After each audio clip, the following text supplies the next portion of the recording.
In a small town stood a house that children always ran past. Its windows were shattered, the roof partially collapsed, and the inside was covered in dust and cobwebs. Years ago, a family with 2 children lived there, until one night they vanished. No bodies, no clues, just gone. The house was boarded up, left to rot. Neighbors swore they sometimes saw lights flickering in the windows at night. Thomas, a college student, loved urban legends. He thought all these stories were just meant to scare newcomers.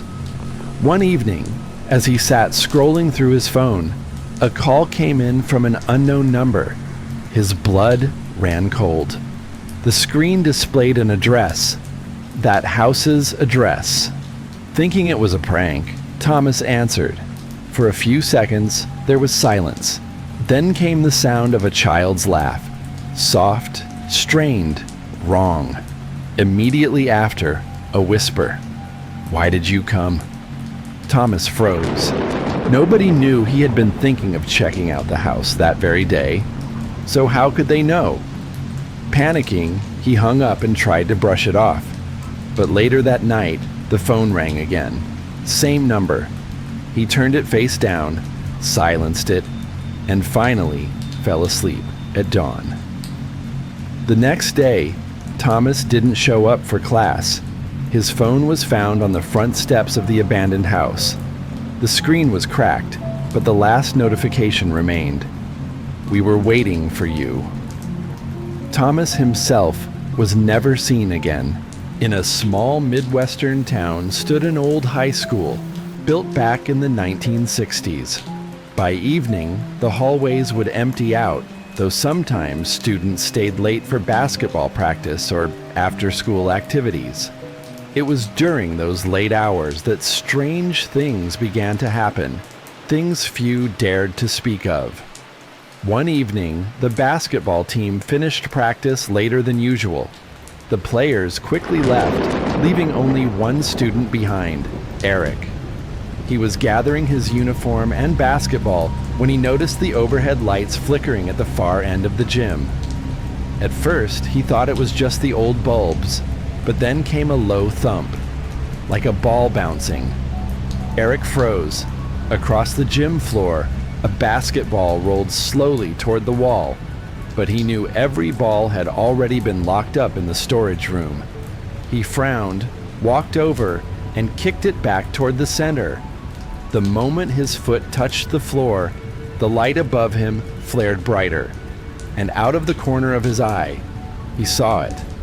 A tall, dark figure stood at the gym's exit door. "Coach, is that you?" Eric called out. No answer. The door didn't move, yet the heavy air pressed in around him, like unseen eyes watching. Heart racing, he stuffed his things into his bag and hurried down the hall.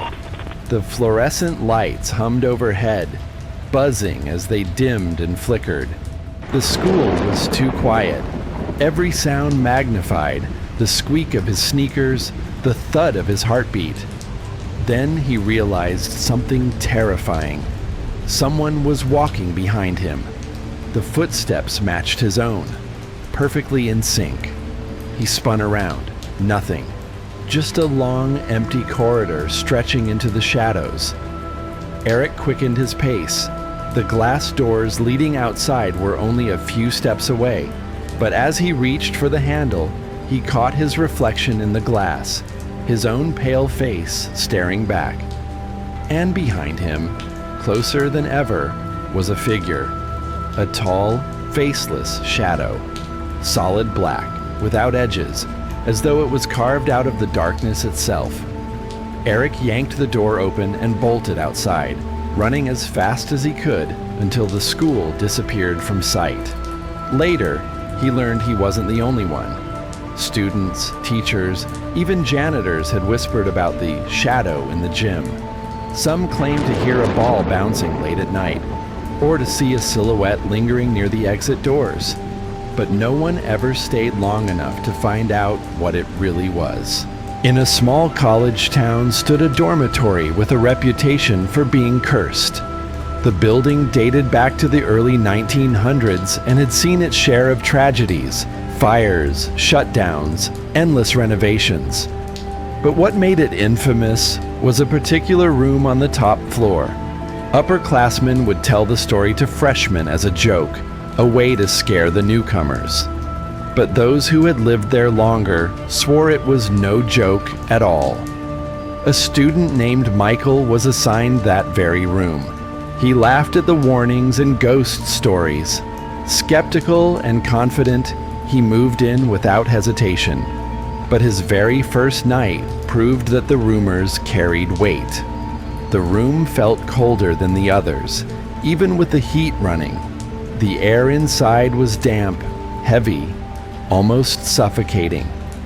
Late that night, Michael heard a faint tapping sound against the window.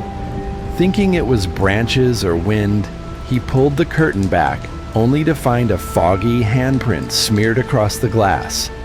The following night, the noise returned. This time, it wasn't a handprint. Outside the fourth floor window, he saw a vague silhouette standing in the darkness. His chest tightened. Someone was there, but how? The drop below was sheer, with no ledge, no fire escape. He blinked and the figure was gone. Night after night, the disturbances grew worse. Sometimes whispers slithered through the room, rising from the cold glass. Other times the curtains swayed gently, even though the window was firmly shut. Determined to prove himself right or wrong, Michael set up a small camera facing the window one evening. He spent the night with friends, laughing off his paranoia. The next day, he reviewed the footage. At around 3 a.m., the curtain shifted, just slightly. Then, in the darkness beyond the window, a face appeared. Pale, distorted, with hollow black sockets where eyes should have been. The face pressed closer, staring directly into the camera lens, until it faded back into the night. Michael moved out the next day. The room stayed vacant for weeks until another unlucky student was assigned there. And so the legend lived on. The window that watched you back. In the old dormitory no one wanted to call home. On the outskirts of a small town, in the middle of an overgrown field, sat an abandoned yellow school bus. No one knew exactly how it got there. Some said it broke down and was left behind. Others whispered about a terrible accident. But everyone agreed on one thing. The bus was cursed. For years, high school students dared each other to visit it at night. The bravest would climb inside, sit in the dusty seats, and wait to see who could last the longest. Usually, it ended the same way. Within minutes, they would come running out, pale and breathless, swearing never to return. One summer night, a group of teenagers decided to spend the whole night inside the bus. Among them was Jason, who laughed at ghost stories and wanted to prove that the legend was nothing but nonsense. Armed with flashlights, snacks, and even a portable speaker, they entered the bus laughing. But the laughter didn't last long. Inside, the air was damp and stale. The seats were torn, stuffing spilling out, and the windows were coated with grime. As midnight came, a thick fog rolled across the field, swallowing the glow of their flashlights. Every sound echoed in the hollow bus, the creak of metal, the whisper of the wind, the nervous breaths of the group. Then came the footsteps. Light, quick, almost like those of a child. They circled the bus slowly, crunching against the grass outside. Jason shrugged it off. Probably just an animal, he muttered. But the steps didn't fade. They moved deliberately, one side to the other, as though someone was pacing. Suddenly, one of the students screamed. In the driver's mirror above the windshield, a face had appeared, small, pale, with empty, hollow eyes. It stared into the bus, unblinking. Panic erupted. Several bolted for the door, stumbling out into the fog. Only Jason stayed behind, determined not to let fear win. He gripped his flashlight tightly and stared into the mirror again. This time, the face was no longer outside. It was behind him. Jason felt a cold breath brush the back of his neck. He spun around, but there was nothing there. That was enough. He fled the bus and didn't stop running until he reached the road. The bus still sits there today, rusting away in silence. But locals warn, if you dare step inside and look at the driver's mirror, you might see someone who doesn't belong. At an old school on the outskirts of a small town, there had always been rumors that the final bell sometimes rang when the building was empty. Teachers blamed it on faulty wiring, while students dismissed it as a legend meant to scare newcomers. But one autumn evening proved that the truth was much darker. A group of seniors stayed late at school, preparing for exams. The hallways were silent, the guard was on his rounds, and only the creak of chairs and the rustle of pages broke the quiet. Suddenly, a piercing bell rang above them, loud as if it were still the middle of the school day. The students exchanged uneasy glances.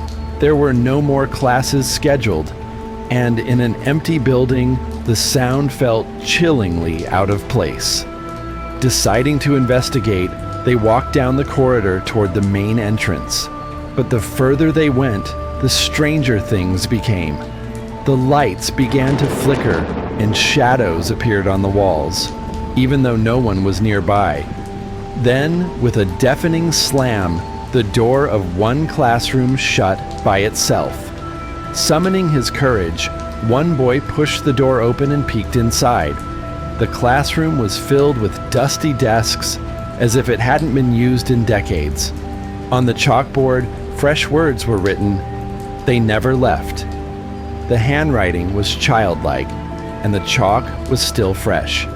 Suddenly, the bell rang again, but this time, it didn't sound metallic. It was more like a scream. In the hallway, figures appeared, school children in old uniforms, with hollow eyes and pale faces. They walked slowly, but with each second they drew closer. The students bolted. When they reached the exit, they found the guard calmly sipping his tea. When asked about the bell, he smirked and said, "There hasn't been a bell here for 20 years. They removed it after the fire. As the teenagers stepped outside, the bell rang once more. But now they knew for certain, it wasn't calling for lessons. It was calling for those who never made it out of school that day.